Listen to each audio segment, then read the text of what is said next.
So I was studying for the whole year, the fall of 2015 and the spring of 2016 in the city of Marseille, France. It's one of the biggest cities in France, next to Paris and Lyon.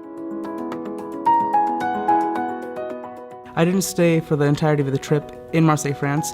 We got the opportunity to travel to Morocco several times, and that was really a changing experience because you're suddenly put into an environment where you're not familiar and it's not Occidental culture anymore as far as Occidental culture goes, but it's just a whole different world. So while I was in France, I attended the American University Center of Provence, and while it has American in the name, we actually don't speak any English. We're actually supposed to speak only French.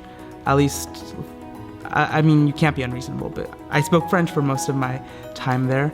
And so that was really interesting because at first it's really hard and you get headaches because you're thinking in English, but the words are coming out in French. And so you're trying to get to the point where you speak only French and you think in French. Well, at first I found myself sort of looking at the same kinds of schools, sort of small private liberal arts colleges in the Northwest. And so I found that I couldn't really decide between them. And then I finally, one of my mentors from high school, who was a Linfield alum, came to me and sort of talked to me about what Linfield was, and she sort of convinced me, and I've not been disappointed in my choice since.